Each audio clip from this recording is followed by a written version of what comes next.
سیدنا عثمان غنی رضی اللہ تعالیٰ عنہ کے بارے میں یہ ہے کہ وہ اپنے ہوش ہی گما بیٹھے تھے، یعنی ان کو نہ کچھ سنائی دے رہا تھا، نہ ان کو سمجھ آ رہا تھا، وہ اپنے غم کی کیفیت کے اندر بس، جسے کہتے ہیں نا کہ آدمی وہ بالکل اس کے حواس ختم ہو جائے، اس کو سمجھ نہ آئے۔ حتیٰ کہ بعد نے ان کو سلام کیا، بلکہ اس وقت نہیں، اس کے بعد کئی دنوں تک یہ کیفیت رہی کہ بعض صحابہ کرام ان کے پاس سے گزرے، سلام کیا تو انہوں نے جواب ہی نہیں دیا۔ تو صحابہ کرام نے ان سے شکوہ کیا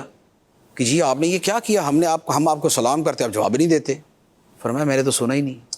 تو وہ اپنے اس غم کی کیفیت میں تھے۔ سیدنا عمر فاروق رضی اللہ تعالیٰ عنہ کا معاملہ یہ تھا کہ جب ان کے سامنے کسی نے کہا تو انہوں نے تلوار نکال لی اور فرمایا کہ جس نے یہ کہا کہ نبی پاک صلی اللہ تعالیٰ علیہ وسلم کا انتقال ہو گیا، میں اس کی گردن اڑا دوں گا۔ نبی پاک علیہ الصلوۃ والسلام کا انتقال نہیں ہوا جب تک آپ بلکہ صرف اللہ سے ملاقات کے لیے گئے تو آپ نے واپس آنا ہے۔ جیسے موسیٰ علیہ الصلوۃ والسلام اللہ تعالیٰ سے مناجات کے لیے گئے تھے، تو نبی پاک علیہ الصلوۃ والسلام اس طرح اللہ تعالیٰ کے پاس گئے ہیں، اور آپ تب تک دنیا سے تشریف نہیں لے جائیں گے جب تک سارے کے سارے منافقین کا خاتمہ نہیں کر دیں گے۔ تو وہ اس کیفیت میں تھے۔ صدیق اکبر رضی اللہ تعالیٰ عنہ جو ہے، آپ کسی اور جگہ تھے، مدینہ منورہ کے قریب ہی ایک جگہ تھی، تو وہاں اور آپ گئے بھی نبی پاک علیہ الصلوۃ والسلام سے اجازت لے کے تھے۔ تو جب آپ کو وہاں اطلاع ملی تو آپ فوراً آئے، اور آ کے سب سے پہلے تو سرکار علیہ الصلوۃ والسلام کی وہاں پر آپ کے جسم اطہر کے پاس حاضر ہوئے، آپ کے پیشانی مبارک کو بوسہ دیا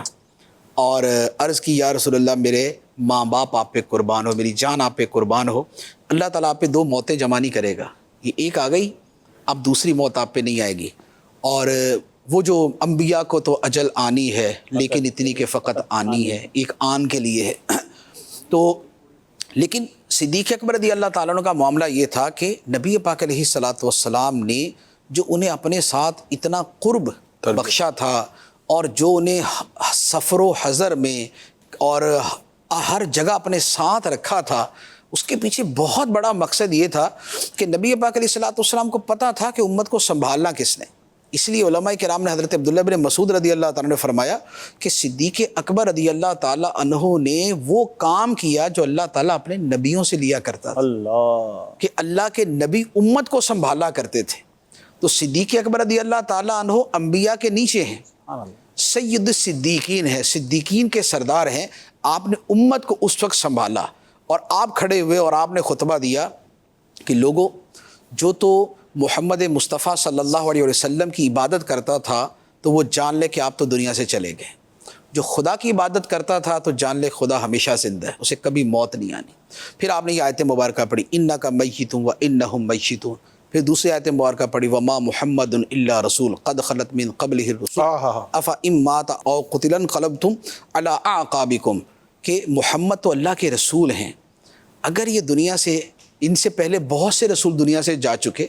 اگر یہ انتقال کر جائیں یا شہید ہو جائیں تو کیا تم دین سے پھر جاؤ گے؟ کیا تم اپنی ایڑیوں کے بل واپس پلٹ جاؤ گے؟ تو جب آپ نے یہ آیت پڑھی تو صحابہ کرام فرماتے ہیں کہ ہمیں لگا کہ پہلی مرتبہ زندگی میں آیت سن رہے ہیں ہم۔ یہ کس موقع پہ کون سی آیت تو انہوں نے سنی تھی، یہ تو غزوہ احد کے موقع پہ نازل ہوئی تھی، جب اس وقت صحابہ کرام میں بگدڑ مچی تھی اور بڑی ایک تکلیف دہ صورت تھی، تو اس وقت نازل ہوئی تھی۔ لیکن صحابہ کرام فرماتے ہیں کہ اس سے ہٹ کر تو تصور میں نہیں آتا تھا کہ سرکار دو عالم صلی اللہ تعالیٰ علیہ وسلم دنیا سے تشریف لے جائیں گے۔ تو فرماتے ہیں کہ ہمیں لگا کہ جیسے آج اتری ہے اور آج ہم پہلی مرتبہ سن رہے ہیں۔ تو یوں پھر صحابہ کرام کی جو اس وقت کی کیفیت تھی اس کو سنبھالا دیا گیا۔